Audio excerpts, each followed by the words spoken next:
महासङ्घका होनहार साहित्यकार तथा महासङ्घका केन्द्रीय सदस्य, उहाँ कोशी अञ्चलको सङ्खुवासभा जिल्लामा कार्यरत हुनुहुन्छ। विमोचन समारोह जनसांस्कृतिक महासङ्घले गर्ने निर्णय भए अनुरूप उहाँले यो पुस्तकलाई म महासङ्घको सम्पत्तिको रूपमा लिएर काठमाडौँबाटै पुस्तकको विमोचन गराउनु पर्यो भन्ने खालको उहाँले आग्रह गर्नुभएको हुँदा हामीले राष्ट्रिय जनसांस्कृतिक महासङ्घले यो पुस्तक विमोचन कार्यक्रमको आयोजना गरेका छौँ। आजको यस कार्यक्रमलाई सभापतित्व गरिदिन हुनको लागि म राष्ट्रिय जनसांस्कृतिक महासङ्घका उपाध्यक्ष प्राध्यापक डाक्टर जीवेन्द्रदेव गिरीज्यूलाई हार्दिक अनुरोध गर्दछु। सभापतिज्यूको आदेशअनुसार म अब अरू कार्यक्रमलाई अगाडि बढाउन लागिरहेको छु। प्रमुख अतिथि नेपाल प्रज्ञा प्रतिष्ठानका पूर्व उपकुलपति गंगा प्रसाद उप्रेतीज्यूलाई प्रमुख अतिथिको आसन ग्रहण गरिदिन हुनको लागि हार्दिक अनुरोध गर्दछु। मञ्चमा अतिथि आसन ग्रहण गरिदिन हुनको लागि म प्राध्यापक डाक्टर हेमचन्द्र नेपालज्यूलाई हार्दिक अनुरोध गर्दछु। त्यस्तै राष्ट्रिय जनसांस्कृतिक महासङ्घका राष्ट्रिय सहकोषाध्यक्ष श्री जङ्ग पहाडीज्यूलाई पनि अतिथिको आसन ग्रहण गरिदिन हुनको लागि हार्दिक अनुरोध गर्दछु। त्यस्तै महाकवि साहित्यकार तोमराज अभयज्यूलाई पनि अतिथिको आसन ग्रहण गरिदिन हुनको लागि हार्दिक अनुरोध गर्दछु।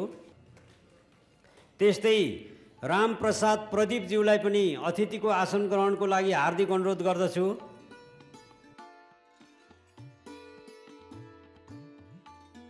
सभासद तारामान गुरुङज्यूलाई पनि अतिथिको आसन ग्रहणको लागि हार्दिक अनुरोध गर्दछु। त्यस्तै स्रष्टा दिनेश हरि अधिकारीज्यूलाई पनि अतिथिको आसन ग्रहणको लागि हार्दिक अनुरोध गर्दछु। सहसचिव तुलसी गौतमज्यूलाई पनि अतिथिको आसन ग्रहणको लागि हार्दिक अनुरोध गर्दछु। राष्ट्रिय जनसांस्कृतिक महासङ्घका सल्लाहकार प्राध्यापक डाक्टर बद्री विकास विशाल पोखरेलज्यूलाई पनि अतिथिको आसन ग्रहण गर्नको लागि म हार्दिक अनुरोध गर्दछु। प्राज्ञ परिषदका पूर्व सदस्य डाक्टर रामदयाल राकेश, उहाँलाई पनि अतिथिको आसन ग्रहण गरिदिनको लागि हार्दिक अनुरोध गर्दछु। आजका मुख्य आकर्षक तारा बहादुर बुढाथोकीज्यूलाई पनि मञ्चमा आएर आसन ग्रहण गरिदिनको लागि हार्दिक अनुरोध गर्दछु। वरिष्ठ साहित्यकार अनिल पौडेलज्यूलाई पनि अतिथिको आसन ग्रहण गरिदिनको लागि म हार्दिक अनुरोध गर्दछु। र अब कार्यक्रमलाई म अगाडि बढाउन चाहन्छु। पत्रकारज्यूहरूलाई पनि हामीले निम्तो गरेका थियौँ र उहाँहरूलाई पनि म आसन ग्रहणको लागि हार्दिक अनुरोध गर्दछु। आजको यस कार्यक्रममा टिप्पणीकारको रूपमा साहित्यकार विनोद मञ्जनज्यूलाई हामीले अनुरोध गरेका छौँ। उहाँलाई पनि मञ्चमा आएर बसिदिनको लागि हार्दिक अनुरोध गर्दछु। राष्ट्रिय जनसांस्कृतिक महासङ्घका संस्थापक अध्यक्ष मोदनाथ प्रसिद्धज्यूलाई पनि हामीले निम्ता गरेका थियौँ। सायद उहाँ अहिले आइपुग्नु भएको छैन होला। हाम्रा अतिथिज्यूहरूलाई सम्मान गरिदिन हुन जयन्ता पोखरेल र जगत उपाध्याय, उहाँहरू दुईजनालाई अतिथिज्यूहरूलाई खादा ओढाइदिनको लागि हार्दिक अनुरोध गर्दछु। डम्बर कुमारी खादा।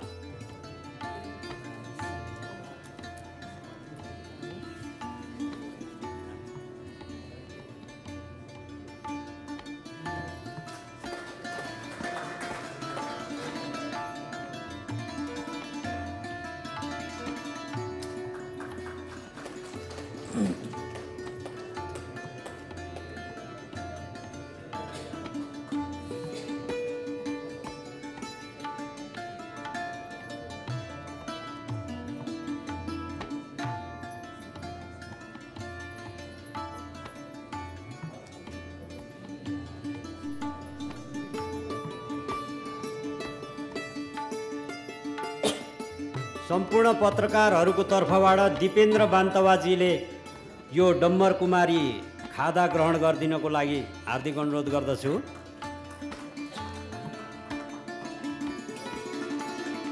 उहाँ अगाडि आउनुहुनेछ।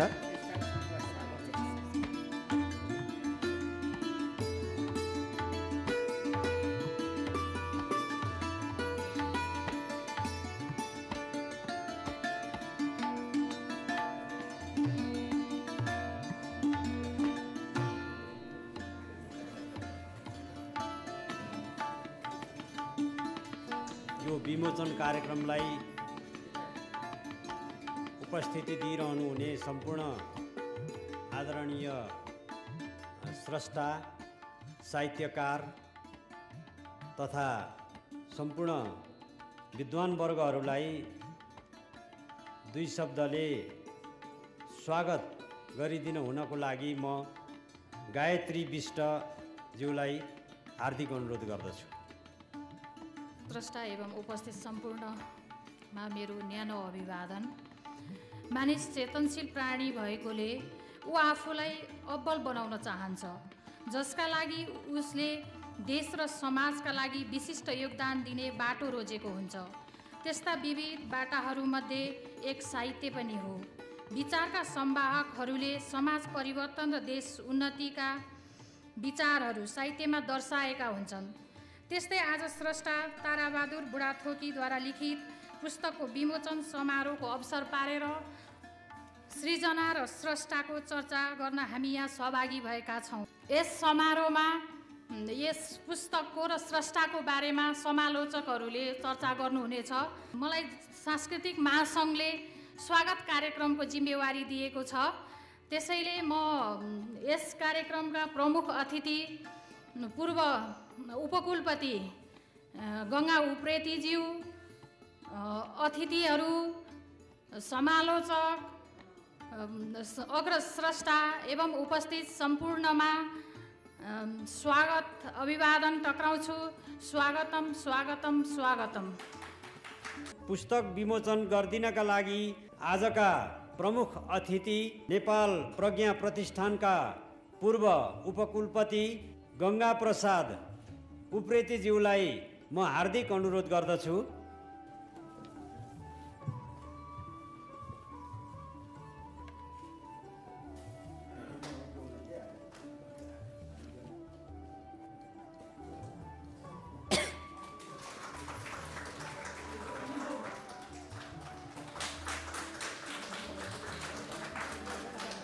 यस पुस्तकका लेखकको परिचय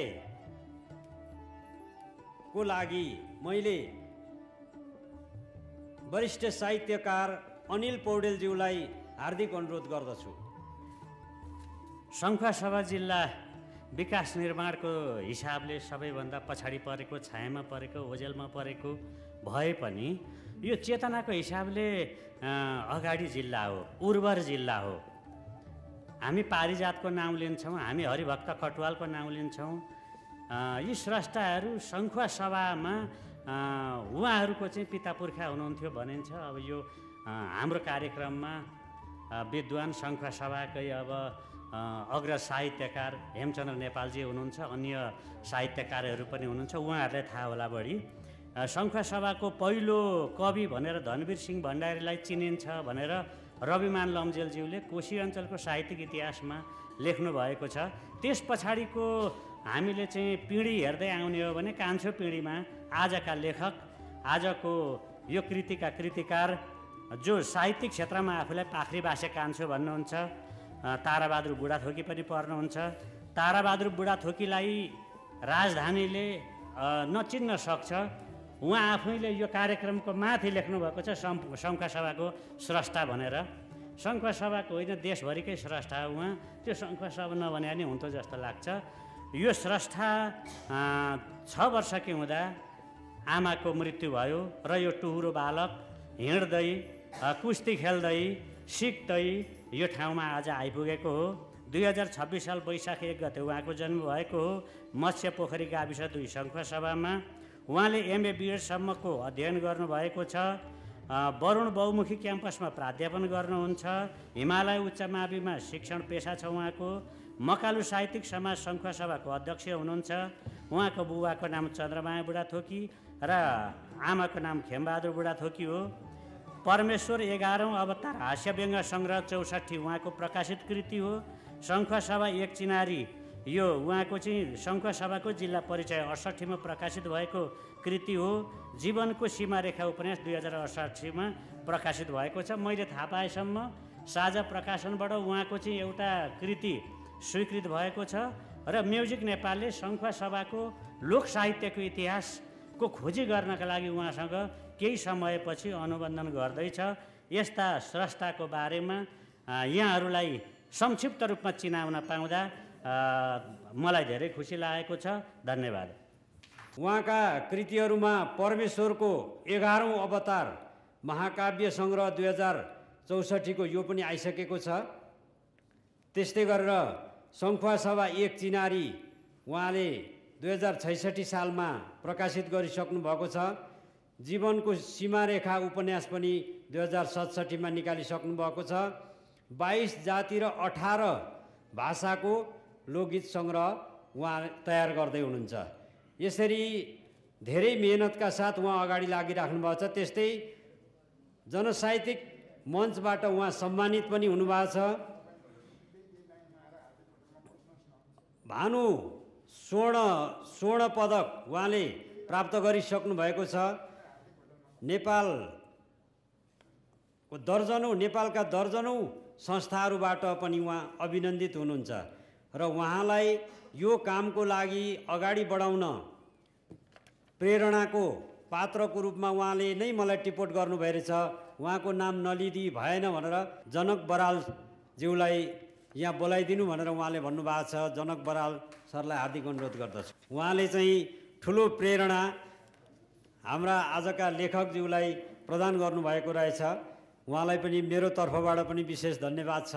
अब पुस्तकभित्रका रसिला मसिना कुराहरू सुन्नको लागि हामी धेरै हतारोमा छौँ। कतिलाई पुस्तक पढ्ने फुर्सद हुन्छ, कतिलाई हुँदैन। विमोचनका दिन धेरै कुरा सुन्दाखेरि पनि आनन्द लाग्ने हुँदा अब त्यो विशेष मजाको कार्यक्रमतर्फ चाहिँ म लागिरहेको छु।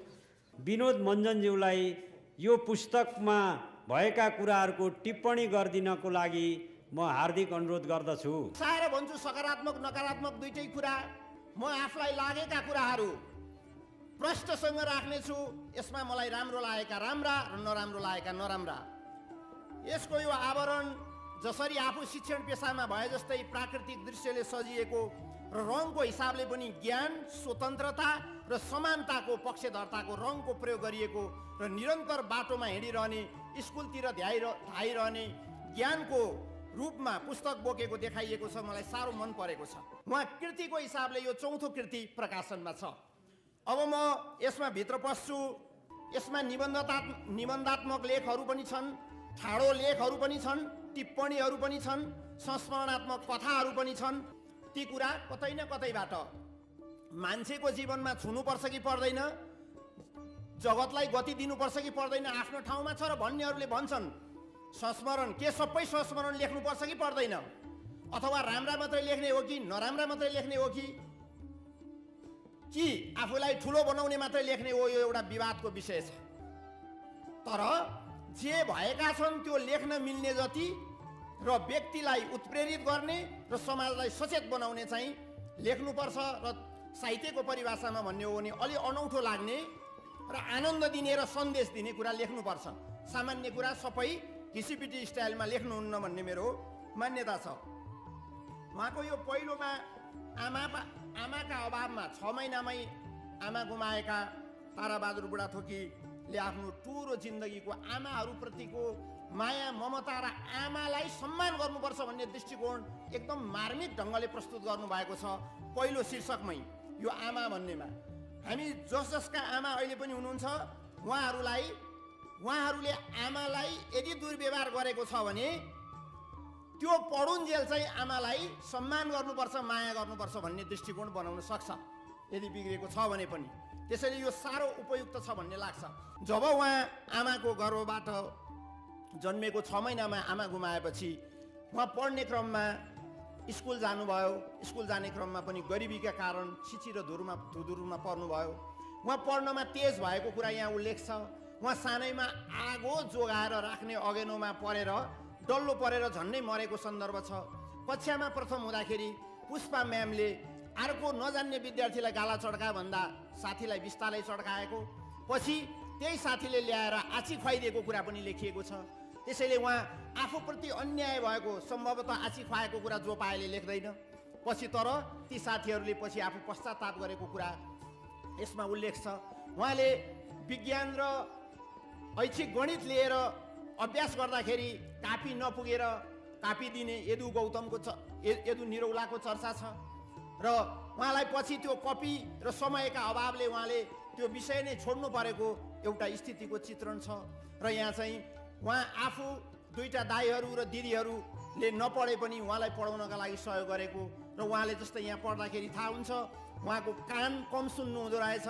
त्यो कान कम सुन्नुको कारण उहाँ केटाकेटीमा पुरै आगोमा चाहिँ डल्लो पर्ने गरी पोलिएको र अस्पतालबाट पर्दाहरूले उतारिकन त्यो काँटाहरूले निकालिकन उम्लाहरू निकालेको र त्यस कारणले उहाँको कान कमजोर भएको भनेर यसरी चाहिँ उहाँको बाल्यकालको एउटा गरिबी अभावका बीच बितेको एकदम मार्मिक कारुणिक चित्रहरू यहाँ कोरिएका छन्। बाउले चाहिँ आफूलाई आमाको पनि माया दिएर जोगाएको पढाएको यस्तो अवस्थाहरूको यहाँ चित्रण गरिएको छ।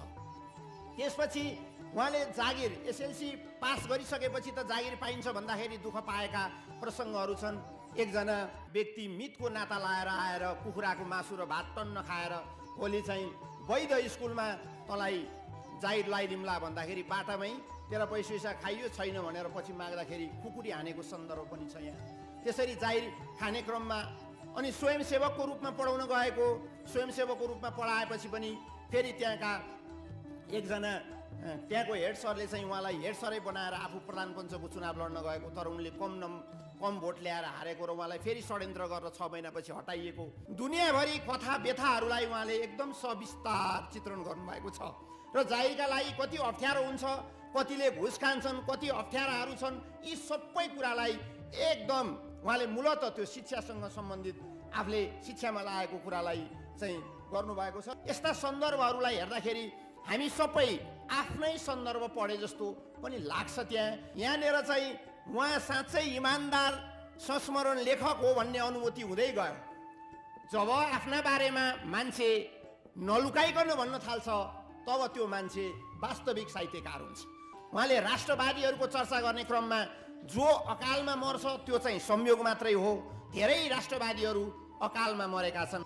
अब उहाँले केही निराश अभिव्यक्तिहरू प्रस्तुत गर्नुभएको छ कतै, तर उहाँ आशावादी मान्छे देखिनुहुन्छ। उहाँले केही नयाँ शब्दहरूको पनि प्रयोग गर्नुभएको छ, जस्तै गोजी चरो भनेर मोबाइललाई भन्नुभएको छ, त्यो उहाँले प्रयोग गर्नुभएको मजैको छ त्यो शब्द खेलाउनका लागि। अर्को उहाँले चाहिँ यो इमेललाई आकाशे पत्र आकाशे चिठीको रूपमा प्रयोग गर्नुभएको छ, त्यो पनि मलाई स्वाद लाग्यो। यस्ता शब्दहरू पनि उहाँले बनाउनु भएको छ। यसमा त्यस्ता धेरै साहित्यिक अभिव्यक्तिहरू छन् जुन लेखकमा हुनुपर्ने गुणहरू भित्र पर्दछन्। उहाँले चाहिँ यो 902 जनामा प्रथम भएर अन्तर्वार्ता दिने क्रममा लेखेको र अन्तर्वार्तामा सोधेका प्रश्नहरू एकदम मजाका छन्। उहाँलाई खास केही सोधेको छैन, तर उहाँ पहिलो हुनुहुन्छ अन्तर्वार्ता कस्तो हुन्छ भन्ने। उहाँले केहीको सही जवाफ पनि दिनुभएको छ एउटा शब्दैमा, तर अन्तर्वार्तामा घर कहाँ के भन्छ होइन, के गर्दै हुनुहुन्छ भन्छ, त्यस्तो खालकोलाई व्यङ्ग्य गर्नुभएको छ। त्यसैले उहाँ निराश नहुने, सधैँ लडिरहने, जुधिरहने मननीय अभिव्यक्तिहरू छन् यहाँ। जस्तै साहित्यमा दुईटा खाले अभिव्यक्ति हुन्छ, एउटा शब्दलाई अलङ्कारिक बनाएर जस्तै अहिले पढेको जस्तो विभिन्न शब्दहरूको संयोजन बनाएर गर्ने र अर्को गहिरो खालको गर्ने।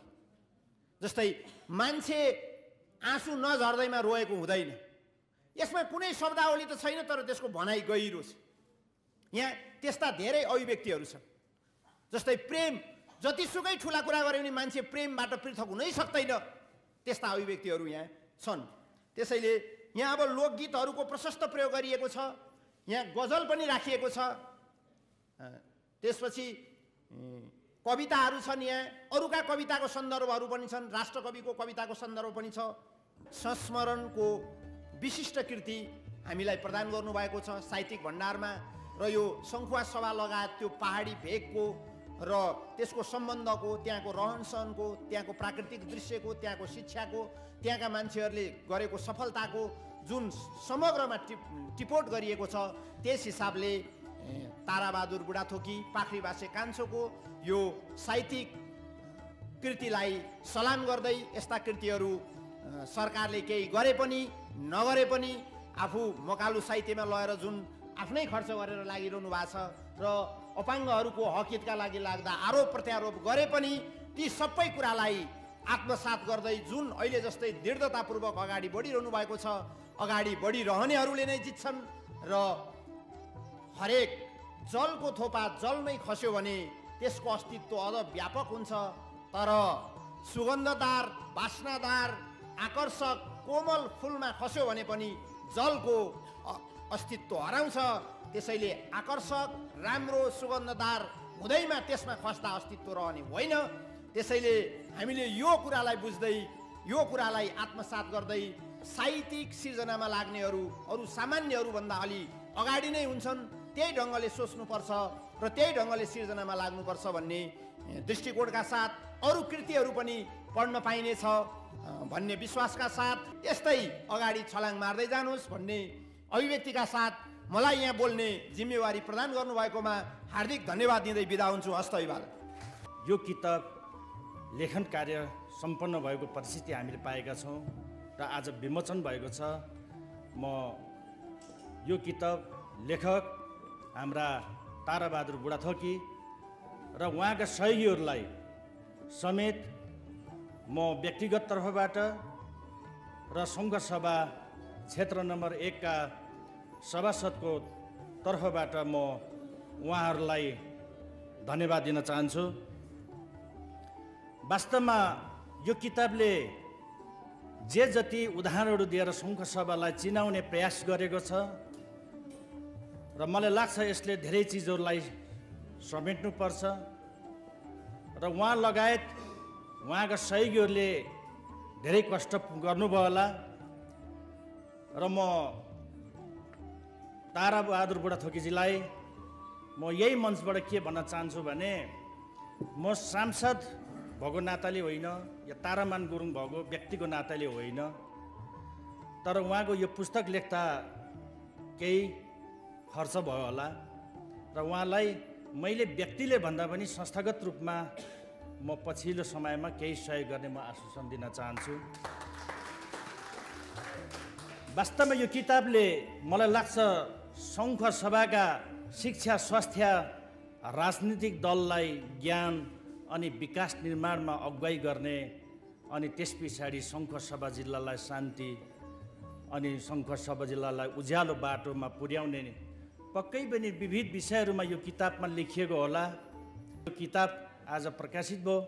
म सङ्घ सभाबाट जुन जुन तहबाट यहाँहरूले आफ्नो कलाहरू, आफ्नो विवेकहरू अगाडि बढाउनु भएको छ र सङ्घ सभालाई चिनाउने काम गर्नुभएको छ, म सम्पूर्ण मित्रहरूलाई धन्यवाद दिँदै अन्तमा यो किताब लेख्ने साथीलाई म शुभकामना दिँदै अन्य किताबहरू अझै सुधारिएका शब्दहरू खोज्दै सिङ्गै सङ्घ सभा जिल्लालाई मात्र नभएर मुलुकलाई नै हरेक कुरोमा सहयोग पुग्ने शब्दहरू राखेर किताबहरू तयार गर्नुहुनेछ भन्ने म शुभकामना दिँदै मेरो आफ्नो 2 शब्द यहीँ टुङ्ग्याउँछु।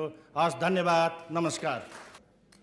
एकल जातीय वा बहुजातीय सङ्घीयताको सवाल, 2224 राज्य बनाउने कि नबनाउने भन्ने सवालको अन्तर्वस्तुमा पनि त्यो विभेदको रङ कविले देखेका छन्। लेखक ताराबहादुर बुढाथोकीज्यूले यहाँ आफ्ना केही भनाइहरू राख्नुहुनेछ। धन्यवाद कार्यक्रम सञ्चालकज्यू, यस कार्यक्रमका सभापति महोदय, कार्यक्रमका प्रमुख अतिथि, नेपाल प्रज्ञा प्रतिष्ठानका पूर्व उपकुलपतिज्यू, कार्यक्रममा आतिथ्य ग्रहण गरिरहनुभएका आदरणीय अग्रज स्रष्टाज्यूहरू र यो कार्यक्रममा सङ्खुवा सभाबाट उम्रिएको एउटा धुपी सल्लाहलाई काठमाडौँमा सार्नका निम्ति उपस्थित हुनुभएका आदरणीय सृजना प्रेमी, साहित्य अनुरागी र साहित्यका कर्मठ सशक्त राष्ट्रिय प्रतिभाहरू, आदरणीय उपस्थित मेरा सङ्खुवा सभा जिल्लाका दाजुभाइ दिदीबहिनीहरू, जिन्दगीका कुइनेटा आफै बोल्छ, यो सृजनामा कति अप्ठ्यारा र कति साँगुरा पार गर्नु परेको छ। मैले मेरो टिप्पणीमा मेरो कृतिको टिप्पणी गरिरहनुभएका आदरणीय स्रष्टा समालोचक द्रष्टा समालोचक ज्यूहरूबाट प्राप्त कुराहरूलाई मेरो जिन्दगीको मेरो कृतिको सम्पत्तिको रूपमा ग्रहण गर्ने निधो गरेको छु। निश्चय नै काव्यम रचयते कवि रसम जानन्ति पण्डिता पुत्री जनयति मातर पुत्री जानन्ति जामातर। अवश्य पनि कृति बजारमा आइसकेको छ। कृति नेपाली साहित्य जगतलाई मैले अर्पण गरिसकेको छु एउटा शीतबिन्दुको रूपमा। यो शीतबिन्दुमा घामको टलक पर्दा कस्तो देखिन्छ त्यो त हेर्नेहरूलाई नै थाहा हुने कुरा हो। मलाई थाहा छ सङ्खुवा सभा जिल्ला साहित्यिक हिसाबले धेरै उर्वर छ। यद्यपि जति उर्वर हुँदै आउनु भएको छ स्रष्टाहरू, त्यति नै राजधानीले उहाँहरूलाई बन्धनभित्र जकड्दै जटिलतामा फसाएको छ। हामी सङ्खुवा सभा जिल्लालाई सँगसँगै चिनाउनका निम्ति साहित्य र एकै सिक्काका दुईटा पाटा बनाएर मुलुकमा स्थापित गर्नको निम्ति प्रयत्नशील छौँ। त्यसैले आज राष्ट्रको गरिमामय कार्यक्रममा पनि हामीले सङ्खुवा सभाले स्रष्टा बनेर सङ्खुवा सभामा लिइथपेका छौँ। यसको स्पष्टीकरण म यसरी दिन चाहन्छु। जिन्दगीका कुइनेटामा मैले भोगेका कुरालाई जस्ताको तस्तो रूपमा प्रस्तुत गर्ने सन्दर्भमा भनिन्छ साहित्य जीवन र जगतको विराट परिकल्पना र ललित प्रस्तुतिकरण हो। विराट परिकल्पना भन्दा, जीवन र जगतको विराट परिकल्पना भन्दा साहित्य समाजको दर्पण हो भन्ने कुरालाई मैले यो कृति सिर्जनामा आफ्नो आधार भूमि बनाएको बेहोरा निवेदन गर्न चाहन्छु। मलाई प्राप्त भए अनुसार नेपालको द्वन्द्वकालीन परिस्थितिमा द्वन्द्व र दुवै पक्षको बारेमा मैले दुवै पक्षबाट भएका यथा तथ्य घटनाहरू जसलाई मैले आँखाको नजिकैबाट निहालेँ र मुटुमा त्यसलाई अनुभूतिको रूपमा संरक्षण गरेर राखेँ, ती कुरालाई सकेसम्म शिल्प र शैलीद्वारा माझेर प्रस्तुत गर्ने एउटा प्रयास गरेको छु। म साहित्यको एउटा किञ्चन विद्यार्थी, त्यसो हुनुको नाताले जति माझिनु पर्ने हो, जति उज्यालिनु पर्ने हो, निश्चय नै त्यति हुन नसकेको अनुभूति मलाई भइरहेको छ। किनभने पुस्तक र मेरो भेट पोहोरदेखि अहिलेसम्ममा एकपटक मात्र भइरहेको छ।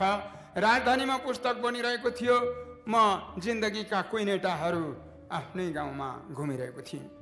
यो कम्युनिकेसन ग्याप, सञ्चारको अभावको कारणले गर्दा, सँगै हुन नसक्नुको कारणले गर्दा र अनुभवहरूको अभावले गर्दा यो कृतिमा निश्चय नै त्रुटिहरू अवश्य छन्। यी त्रुटिहरूलाई सच्याएर अगाडि बढ्न मैले प्रतिबद्धता व्यक्त गर्दछु र यो जिन्दगीको कुइनेटालाई प्रकाशन गर्नको निम्ति जुन किसिमको आफ्नो अर्थ खर्च गरेर मेरा अनन्य मित्र यो नवीन कुमार श्रेष्ठ खादबारीले सहयोग गर्नुभएको छ, उहाँलाई यो मञ्चबाट हार्दिक आभार कृतज्ञता ज्ञापन गर्न चाहन्छु। आजको यो कार्यक्रमको हललाई, यो कार्यक्रमलाई आयोजना गरेर जुन किसिमले मलाई साथ दिनुभएको छ, मैले साथ पाएको छु, मैले आफूलाई एकात्मकताको अनुभूति गर्ने उच्चतम बिन्दु प्राप्त गर्न सकेको छु, त्यो अवसर जुटाइदिनु भएकोमा जनसांस्कृतिक महासङ्घ, राष्ट्रिय जनसांस्कृतिक महासङ्घ नेपाललाई हार्दिकतापूर्वक आभार कृतज्ञता ज्ञापन गर्न चाहन्छु सम्पूर्ण सङ्खुवा सभालीहरूको तर्फबाट। र आजको कार्यक्रममा प्रमुख अतिथि भइदिनु भएकोमा पूर्व उपकुलपति तथा भावी कुलपतिको रूपमा हामी प्रस्ताव गर्न चाहन्छौँ। गङ्गा प्रसाद उप्रेतीज्यूलाई हार्दिक धन्यवाद दिन चाहन्छु। यसरी नै मेरा पुस्तकहरूमा टिप्पणी गर्नका निम्ति जुन यो व्यस्त समयलाई खर्च गरेर पुस्तकलाई अध्योपान्त पढेर सबै ठाउँहरूबाट राम्रा र सुधारात्मक पक्षहरूको चर्चा गरिदिनु भएको छ। म विनोद मञ्जनज्यू र डाक्टर बद्री विशाल पोखरेलज्यूलाई हार्दिक आभार व्यक्त गर्न चाहन्छु। आजको यो कार्यक्रमलाई श्री जनक बरालज्यूबाट यो हल र यहाँको हाम्रो खाजाको व्यवस्थापनको निम्ति रु 15,000 नगद मलाई व्यक्तिगत रूपबाट सहयोग प्राप्त भएको छ। उहाँ मेरो मत्स्य पोखरी गाउँ विकास समितिको हुनुहुन्छ। उहाँ आदरणीय दाई शिवराज बरालको छोरा हुनुहुन्छ।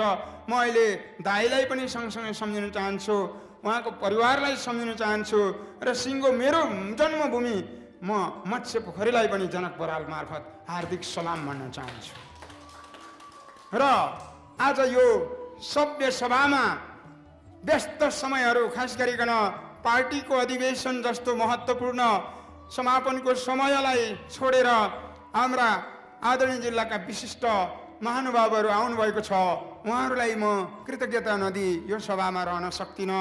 कार्यालयको व्यस्त समयहरूलाई छोडेर सहसचिवहरू आउनुभएको छ, आदरणीय दाजुहरू आउनुभएको छ, अनि आफ्नो तालिम, आफ्नो काम, आफ्ना अध्ययनलाई छोडेर प्यारा प्यारा विद्यार्थी भाइ बहिनीहरू आउनुभएको छ।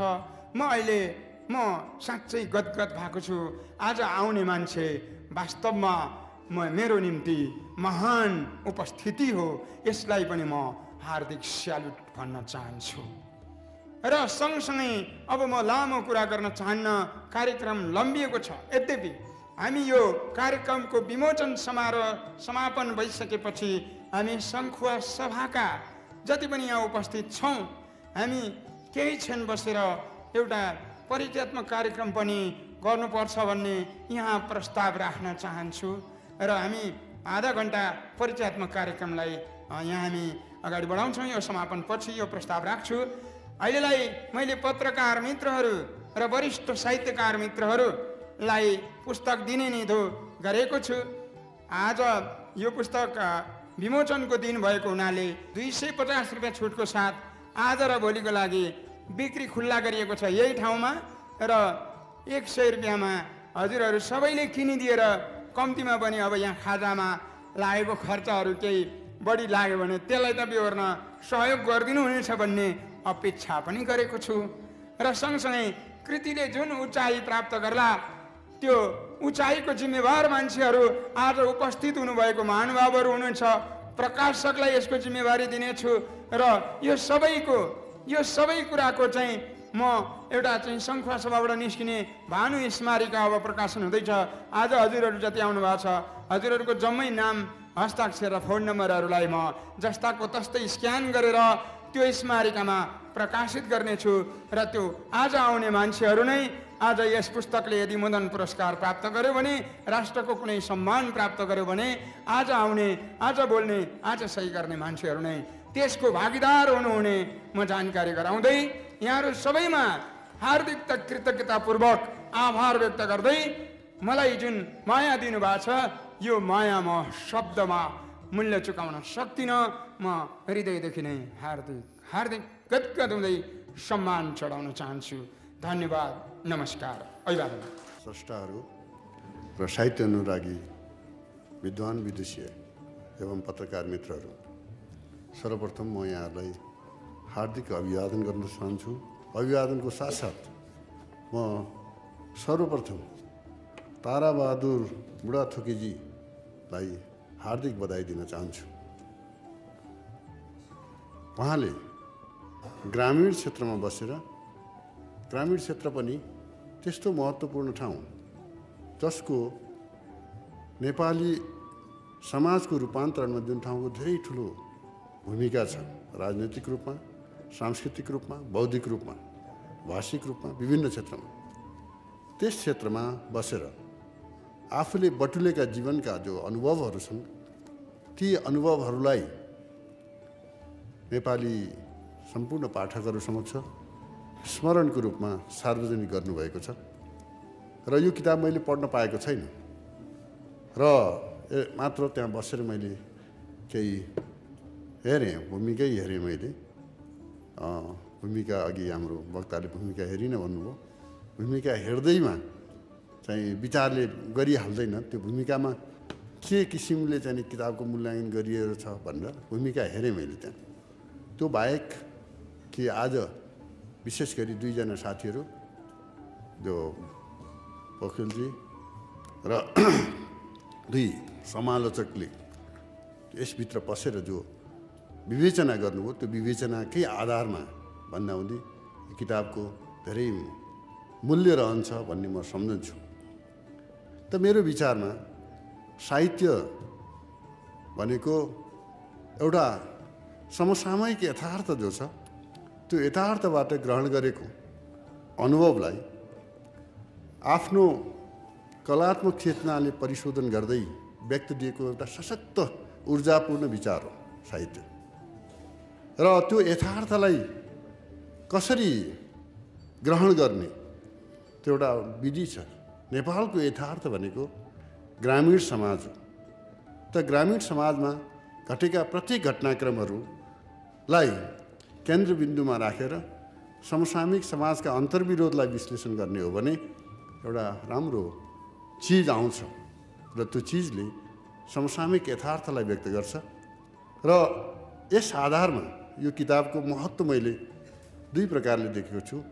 एउटा के भने यो किताब ग्रामीण क्षेत्र त्यसमा पनि सङ्खुवासभा जिल्लामा बसेर भोगेका जीवनहरूलाई किताबको संस्मरणको रूपमा किताबको कथ्य बनाइएको छ। सङ्खुवासभा जिल्ला नेपालको इतिहासमा पहाडी जिल्लाहरू केही छन्, छेउमा तेह्रथुम छ, ओरतिर भोजपुर छ र सङ्खुवासभा जिल्लाको नेपाल जिल्लामा बस्ने विद्वानहरूको, साधकहरूको, राजनीतिक कर्मीहरूको नेपाली समाजको रूपान्तरणमा धेरै महत्त्वपूर्ण भूमिका छ र त्यो भूमिकालाई म यहाँ चाहिँ विस्तृत रूपमा चर्चा गर्न चाहन्न, यहाँहरूले बुझिसक्नु नै भएको छ। त्यो भूमिमा धेरै सामाजिक र सांस्कृतिक आन्दोलनहरू भएका छन्। त ती आन्दोलनले दिएका छालहरूमा त्यो समाजमा धेरै समाज उद्वेलित भएको छ। त्यो उद्वेलित भएको ठाउँमा बस्ने लेखकले, त्यो पनि लेखक शैक्षिक पेसामा लागि परेका सचेतक लेखकले कि आफूले भोगेका प्रत्येक घटनाक्रमहरूलाई केन्द्रबिन्दुमा बनाएर यो समसामयिक समाजको यथार्थलाई व्यक्त गर्न खोजेको छ भन्ने म सम्झन्छु, खोजेकै पनि छ। त त्यसैले त्यो ठाउँ र त्यसमा पनि ग्रामीण समाजमा बसेर रहेको यथार्थलाई यस पुस्तकले कथ्य बनाएको हुनाले यसको महत्त्व छ। नेपाललाई चिनाउनका निमित्त यसको महत्त्व छ भन्ने म सम्झन्छु। त्यसका निमित्त ताराबहादुरजीलाई मफसलमै बसेर जुन प्रकारले विभिन्न प्रकारको काममा व्यस्त रहँदै पनि यो सृजना, यति सुन्दर सृजना दिनुभएको छ, फेरि पनि म धन्यवाद दिन चाहन्छु। र यसका अतिरिक्त कि संस्मरण विधाको बारेमा केही सैद्धान्तिक कुराहरू म यहाँहरूलाई राख्न चाहन्छु। आख्यानेतर साहित्यको आख्यानेतर विधामा अहिले गएर संस्मरण धेरै महत्त्वपूर्ण भइरहेको छ र धेरै राम्ररी संस्मरण लेखिँदैछन्। प्राय जीवनको उत्तरार्धतिर लागेका व्यक्तिहरू सबै संस्मरण लेख्नतिर लागेका छन् र संस्मरण वास्तवमा यथार्थपरक भएको हुनाले त्यस मार्फत व्यक्त गरिने विचार साहित्यमा धेरै ऊर्जाशील र धेरै प्रभावकारी हुन्छ पनि। र तर संस्मरण लेख्दा हुँदै धेरै कुरामा होसियार पनि रहनुपर्छ कि लेखकले, ताराबहादुरजी संस्मरणबाटै यो आफ्नो जीवनको मध्य अवस्थाबाटै संस्मरण लेख्न लागेको हुनाले उहाँले पनि र अरू संस्मरण लेख्न चाहने साथीहरूले पनि सोच्नुपर्ने के कुराहरू छन् भन्छु। अघि पनि भनियो संस्मरण लेख्दा हुँदै सबैभन्दा महत्त्वपूर्ण कुरा कति लेखक इमान्दार छ घटनाप्रति, आफ्नो विचारप्रति र समाजप्रति, त्यो धेरै महत्त्वपूर्ण कुरा हो। र त्यो इमान्दारीपन रह्यो भने कि त्यो इमान्दारीपनले लेखकलाई कतिपय रूपमा नाफा नोक्सानका कुरा पनि होलान्, तर उसको इमान्दारीपनले समाजलाई देखाउनका निमित्त, समाजलाई प्रस्तुत गर्ने निमित्त महत्त्वपूर्ण भूमिका खेल्छ भन्ने लाग्छ। मैले यो किताब पढेको छैन, तर हाम्रो समीक्षक, खरो समीक्षक भन्छु म, उहाँले भित्र पसेर घटनाको उल्लेख गर्नुभयो कि त्यसबाट उहाँले सकेसम्म आफ्नो परिवेशले, आफ्नो अध्ययन र आफ्नो साधनाको क्षेत्रमा को सीमा अनुसार उहाँले इमान्दारीपन देखाउनु नै खोज्नु भएको भन्ने लाग्छ। आउने दिनमा पनि लेखिने कृतिहरूमा त्यो रहनुपर्छ। त्योदेखि बाहेक घटनाहरू जीवनमा अनेक घट्छन्, ती सबै घटनाक्रमहरूको त्यही प्रकारको महत्त्व हुँदैन। त्यसैले संस्मरणको चयन गर्दा हुँदै चाहिँ बडो होसियारी पुर्याइएन भने कृति सठिक बन्न सक्दैन। एउटा संस्मरण, एउटा घटनाक्रम त समसामयिक महत्त्वको त्यसरी हुन्छ कि त्यो घटनाक्रमलाई केन्द्रबिन्दु बनाएर वरिपरि समाजलाई घुमाउन सकियो भने र समाजका घटनाक्रमलाई प्रतीकात्मक रूपमा प्रस्तुत गर्न सकियो भने त्यसले सामाजिक यथार्थ दिन्छ। घटनाक्रम जुनसुकै जसको त्यति महत्त्व हुँदैन, जीवनमा त अनेक कुरा हुन्छ नि त, सबै कुरामा उत्तिकै महत्त्वपूर्ण हुँदैन। जीवनमा अनेक सोचिन्छ, ती सबै सोचिएका कुरा सधैँ महत्त्वपूर्ण पनि हुँदैन। त्यो महत्त्वपूर्ण चिज जसले समाजलाई प्रतीकात्मक रूपमा समसामयिकतालाई व्यक्त गर्न चाहन्छ, त्यो चयन गर्नु बडो कठिन छ।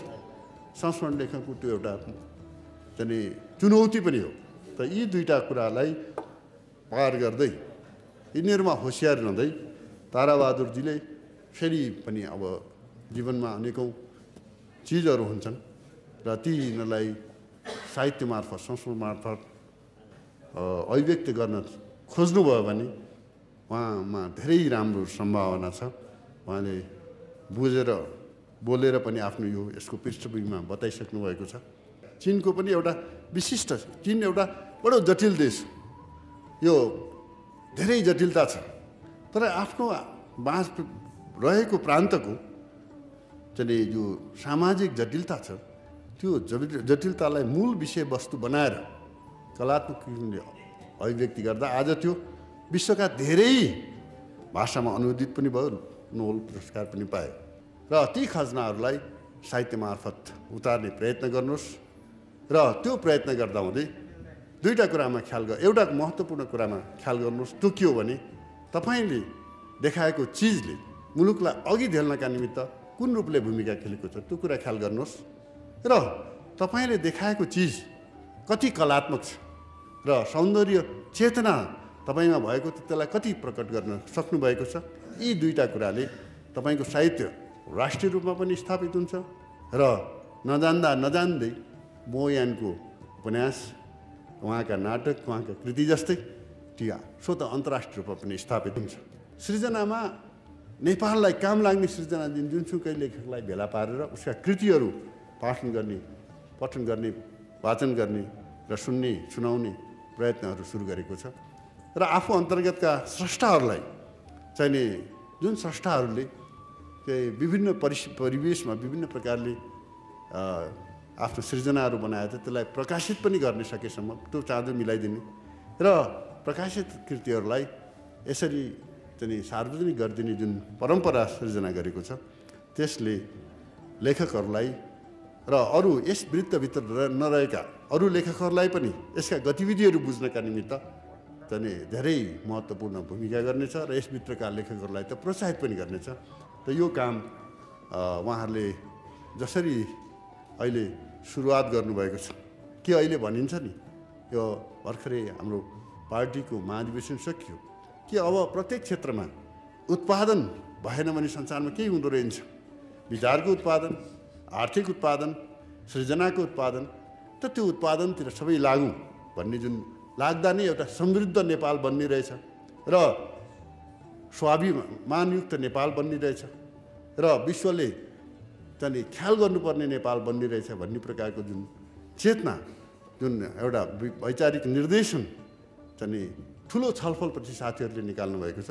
त्यस अन्तर्गत नै काम गरेर संस्थालाई अझ स्थापित गर्न महासङ्घले धेरै राम्रो काम गरेको छ। आज महासङ्घका धेरै मान्छेहरू यहाँ उपस्थित हुन्थ्यो होला, तर कार्यक्रम अघि सुनिहाल्नुभयो। त्यो कार्यक्रमको कारणले उहाँहरू उता पनि लाग्नुभयो। अध्यक्ष नै आइपुग्न सक्नु भएर 3 बजी जसरी पनि आउँछु भन्नुभयो र त्यो 1 बजी उहाँहरूको शपथ ग्रहण थियो, तर त्यो धेरै 3 बजीतिर मात्र सुरु भएछ। र हाम्रो जीवेन्द्र देवजी अन्तर्गत म सबै साथीहरूलाई यो कामको निम्ति बधाई दिँदै अन्त्यमा फेरि पनि हाम्रो ग्रामीण लेखक, यो ग्रामीण लेखक भन्दाखेरि अन्यथा नमान्नु होला, अहिले चीनमा चाहिँ त्यो चलन छ कि ग्रामीण चीनलाई चिनाउने हो भने त चीनको ग्रामीण चिजमा जाऊ न, त्यहाँबाट लेख, त्यहाँबाट सुरु गर भन्ने लेखकको अभियान छ।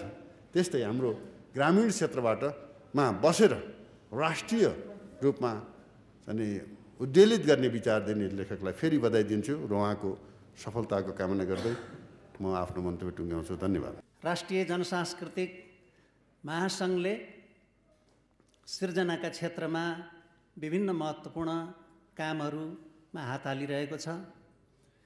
हामीहरूले आफ्नै अफिसमा पनि सानो डबली खडा गरेका छौँ र हरेक महिनाको पहिलो शुक्रबार सङ्गीतकार एकजनाको प्रस्तुति र दोस्रो शुक्रबार साहित्यकार एकजनाको प्रस्तुति त्यहाँ पनि गर्दै आएका छौँ। हाम्रो हल ठुलो हुन्थ्यो भने हामी यो कार्यक्रम त्यहीँ गर्थ्यौँ। हाम्रो हलको क्षमता 50-60 जना पलिटीमा बस्छौँ र हामी सुनाउने गर्छौँ। र यो किसिमले हाम्रो भोलि मात्रै पनि हाम्रो आकाश थापाज्यूको साङ्गीतिक प्रस्तुति छ र रचनात्मक कामका माध्यमबाट केही गर्नुपर्छ भन्ने महासङ्घले सोचिरहेको छ र ती कामहरूलाई अगाडि बढाइरहेको छ, दिनुभएको छ। यो ग्रन्थ अस्ति नै विमोचन हुन्छ भन्ने थियो, तर केही कारणवश त्यो त्यहाँ विमोचन हुन सकेन र राष्ट्रिय जनसांस्कृतिक मञ्च महासङ्घ यसलाई कसरी चाहिँ यो विमोचन गर्ने भन्ने बारेमा अलि अघिदेखि नै हामी सोध्दै थियौँ र यो हाम्रो दायित्व भन्ने लाग्छ पनि। र यो किताब भेटेपछि मैले 3 दिन अगाडिदेखि यसलाई पढ्न थालेँ। 278 पृष्ठको किताब रहेछ र किताबले मलाई तान्दै गयो। संस्मरणका विभिन्न घटनाहरू म त्यहाँभित्र पस्दै गएँ र सबै किताबले तान्दैनन्, लामो ठुला किताबहरू पढ्न पनि मन लाग्दैन, तर यो किताब मलाई छोड्न मन लागेन। त्यस कारणले ताराबहादुरजीले जे मेहनत गर्नुभएको छ त्यसका लागि म आफ्नो हृदयको गहिराइदेखि नै बधाई दिन चाहन्छु। एउटा गतिलो किताब, गतिलो संस्मरणको किताब नेपाली साहित्यलाई यहाँले सुम्पिनु भएको छ। यहाँको यो किताब एकाएक आइपुगेको पनि होइन। यहाँले यसभन्दा अगाडि 3-4 जति करिब महत्त्वपूर्ण ग्रन्थहरू नेपाली साहित्यलाई सुम्पनु भयो। लोक साहित्यका क्षेत्रमा तपाईँले काम गर्दै हुनुहुन्छ र तपाईँको आफ्नै जीवन पनि मैले पढ्दै जाँदा तपाईँलाई सलाम गर्न मन लाग्यो। म आफै पनि शिक्षक जीवनमा लामो समय व्यतीत गरेको मान्छे हो। म पनि 2024 सालदेखि स्कुल हुँदै विश्वविद्यालयसम्म पढाउँदैछु। शिक्षकको जीवन कति कठिन छ म आफै त्यसको भोक्ता पनि हो। राजनीतिक जीवनका उतार चढाव पनि भोगेको छु सँगसँगै। र तपाईँले जुन परिवेशबाट सङ्घर्ष गरेर आमा 6 महिनामा बितेको टुहुरो र त्यो टुहुराले जुन किसिमले अरूका छोराछोरीहरूले माया लाड प्याड पाउँछन् त्यसको तपाईँले जुन बयान गर्नुभयो, साँच्चै त्यो किताब पस्नका लागि जुन द्वार कुलो सोझ्याउनु भयो, त्यो पहिलो पानामै गजबकै शक्ति मैले भेटेँ त्यहाँ। तपाईँ म भित्र पस्दै गएँ। विद्यालय जान कठिनाइहरू छन्, फिस तिर्ने अवस्था छैन, किताब छैनन्, खाना छैन, बस्ने बास छैन, प्रतिकूल एकदमै प्रतिकूल अवस्था छ। तर तपाईँ पढिरहनु भएको छ र त्यो प्रतिकूलताका विरुद्ध जुन निर्भीकतापूर्वक जुन सङ्घर्ष चाहिँ तपाईँले गरिरहनु भएको छ, घाँस काट्दै हुनुहुन्छ, रुखबाट खस्दै हुनुहुन्छ, हिउँ चिसो हिउँमा चाहिँ तपाईँ निसासिनु भइरहेको छ। सबै चिज हुँदाहुँदै पनि घरको वातावरण पनि अनुकूल छैन। चामल बेचेर तपाईँ किताब किन्नुहुन्छ, घरमै दाजुको पिटाइ खानुहुन्छ, तपाईँ मात्र होइन तपाईँका बुवाले पिटाइ खानुहुन्छ। कति गरिबी अभाव समृद्धि नभएको नेपालको जुन गरिबीको त्यो चित्रण हो, आमा बाबु सबै परिवारका सदस्यहरू पत्नी लगायतलाई पनि माया गाँसेर बस्न नदिने जुन नेपाली समाज हो, त्यसको तपाईँले जीवन्त चित्रण गर्नुभयो। आफ्नै ससुराली, आफ्नै पत्नीहरू, आफ्नै बुबा, आफ्नै दाजुहरू पनि आफ्नो बनाउन नसकिने कस्तो दरिद्रता, कस्तो अभावमा चाहिँ नेपाली जनजीवन गुज्रिँदो छ, त्यसको तपाईँले सजीव चित्रण चाहिँ गर्नुभयो। के बुवालाई छोराको माया थिएन होला, के दाजुलाई भाइको माया थिएन होला, के पत्नीलाई चाहिँ श्रीमानको माया छैन होला। म त हेर्दै गएँ, तपाईँले नलुकाइकन परिवारका ती भित्रका कुराहरू लेख्दै जानुभयो। तपाईँको पारिवारिक अवस्था पछिसम्म के हुन्छ भनेर म तर्सिराखेको थिएँ। विखण्डन हुन्छ कि विभाजन हुन्छ कि, म त त्यस्तो अन्तिमसम्म हेर्दै थिएँ, पछि के होला भन्दै। तर परिवार ठिकै अवस्थामा होला भन्ने मलाई अन्तिम टुङ्गोसम्म केही नआएको हुनाले त्यस्तो लाग्यो।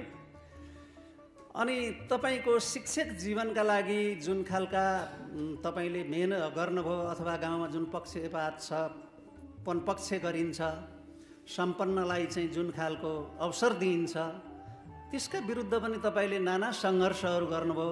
गाउँका ठालुहरूसँग गर्नुभयो, जिल्ला शिक्षा कार्यालयमा गर्नुभयो, र तपाईँको निर्भीकता कति ठाउँमा त्यही उमेरमा तपाईँलाई कहिले मान्छेहरूले प्रहरी रिपोर्टका बेलामा चाहिँ प्रहरी रिपोर्ट हालेर तपाईँको प्रहरी प्रतिवेदन प्रतिकूल बन्दैछ भन्दै खान खोजे, कहिले नागरिकताका सवालहरूमा। तर तपाईँको त्यो पहिलेकै जीवनकै सुरुको अवस्थामा जुन हक्कीपना देखियो, तपाईँ प्रहरी अफिसमा भित्रै जानुभयो, प्रजिएका सामु उभिनुभयो र आफ्ना कुराहरू राख्नुभयो। माओवादी आन्दोलनका बेला तपाईँमाथि ठुलो सङ्कट खडा भयो। तपाईँको त्यो तत्काल बुद्धि फिर्ने पनि रहेछ। काठमाडौँको केन्द्र पनि प्रयोग गर्नुभयो, तपाईँले पशुपति शमशेरसम्मलाई पनि प्रयोग गर्नुभयो। र यसो हेर्दाखेरि मलाई लाग्यो एउटा व्यावहारिक कुशलता अथवा अप्ठ्यारो परिआएका बेलामा उम्किने जुक्ति पनि तपाईँले चाहिँ गर्नुहुँदो रहेछ। र त्यस्तो अप्ठ्यारो बेलामा माओवादीका क्याम्पमा गएर भाषण गरियो। हामी यहाँ तर्सिराखेका थियौँ, कहिले कसैले फोन गर्यो भने, म पनि त्यति बेला प्रगतिशील लेखक सङ्घको महासचिव थिएँ, माओवादी सङ्गठन हामीसँगै थियो, कति अप्ठ्याराहरू हामी भोग्दैथौँ। तर तपाईँले जिल्लामा गएर उनीहरूका क्याम्पमा जानुभयो, भाषण गर्नुभयो, र भाषण गरेर तपाईँ प्रमुख जिल्ला अधिकारीका जाँदा यति कुशलतापूर्वक तपाईँले बयान दिनुभयो, यस्तो वातावरण सिर्जना गर्नुभयो कि तपाईँ उम्किनुभयो। तपाईँका साथीहरू कैयौँ लगेर मारिए, तपाईँले ठुलो फेरिस्त त्यहाँ पेस गर्नुभएको छ। यस कुराले कतिपय मित्रहरूलाई हाम्रो कुराहरू खोलिदियो भनेर चित्त पनि दुखेको होला। तर इतिहासको निर्मम समीक्षा हामीले गर्नै पर्छ। झापा आन्दोलनबाट सिकेर नेकपा एमाले अगाडि बढेर आफ्ना कुराहरू आलोचना गरिराखेको छ। कुनै लेखकले के लेख्यो भनेर उप्रति दारा किट्नुभन्दा त्यसका बारेमा हामीले के गल्ती गर्यौँ भनेर समीक्षा पनि गरिनुपर्छ। र सँगसँगै त्यसको प्रत्युत्तर, प्रतिवादमा अरू किताबहरू आयो भने पनि हामी स्वागत गर्नेछौँ। असल कुराहरू आउँछन् भने समाजलाई अगाडि बढाउनका लागि असल आउने कुराहरूको स्वागत गरिनुपर्छ। आलोचना पनि हामीले गर्नुपर्छ। हाम्रो जातै आलोचना र आत्मालोचनाबाट हुर्किँदै आएको जात हो। त्यसो विचारसँग प्रतिस्पर्धा गर्न नचाहने यस्तो जमानामा पनि त्यस्तो हुनसक्छ। हामीहरू भनिराखेका छौँ, आउनुहोस् विचारमा प्रतिस्पर्धा गरौँ, प्रतिस्पर्धामा श्रेष्ठता गरौँ, मान्छेहरू जता ढल्किन्छन् त्यतै जाउँ। त्यसो भएर उहाँले त्यहाँ गर्नुभएका वर्णनहरू, क्रूरताका पनि चरम वर्णनहरू, यस्ता क्रूरताका बारेमा मैले उहिले एउटा किताब प्रतिवेदन पढेको थिएँ। पार्टीको कमरेड झलनाथ खनालको अध्यक्षतामा एउटा अध्ययन भएको थियो। त्यो प्रतिवेदन पनि छापिएको छ कि के छ मैले पछि हेर्न पाइनँ, तर त्यो प्रारम्भिक चरणमा रोल्पा रुकुमका कुराहरू पनि मैले पढेको छु। त्यस बेलामा कति क्रूर कुराहरू त्यहाँभित्र थिए। पूर्वमा पनि यस्तो रहेछ मलाई पत्यार लागिराखेको थिएन। पूर्वको सङ्खुवा सभालाई जुन किसिमले हेर्न पाइयो, ती घटनाहरूको पनि उहाँले गर्नुभयो र दुवै पक्षको उहाँले आलोचना गर्नुभएको छ। सरकारी पक्ष पनि र अर्को पक्ष पनि, जनयुद्धमा भनेर लागिराखेको पक्षको पनि दुवैको उहाँले आलोचना गर्नुभएको छ। र त्यहाँको भोलि पर्सिको लागि हामी रौँला नरौँला इतिहासका कैयौँ तथ्यहरूलाई उहाँले चाहिँ यो किताबमा ल्याइदिनु भएको छ। इतिहासका तथ्यहरू, यिनीहरू इतिहास निर्माणका लागि भोलिको लागि चूर्ण हुन्छन्। नेकपा एमाले युगदूत भन्ने एउटा पत्रिका निकाल्छ र त्यसको 2टा अङ्क मैले सम्पादन गरेर हामीले संस्मरण लेख्नका लागि धेरैलाई आह्वान गऱ्यौँ। नेपाली कम्युनिस्ट आन्दोलनको इतिहासका लागि महत्त्वपूर्ण ऊर्जाहरू हुन्छन्। जीवराज आश्रितका बारेमा ग्रन्थ निस्किएको छ, त्यसले कैयन कुराहरू हामीलाई दिएको छ। र पूर्वको एउटा चिजको मात्र होइन, धेरै चिजको ऐतिहासिक तथ्यहरू यहाँभित्र छन्।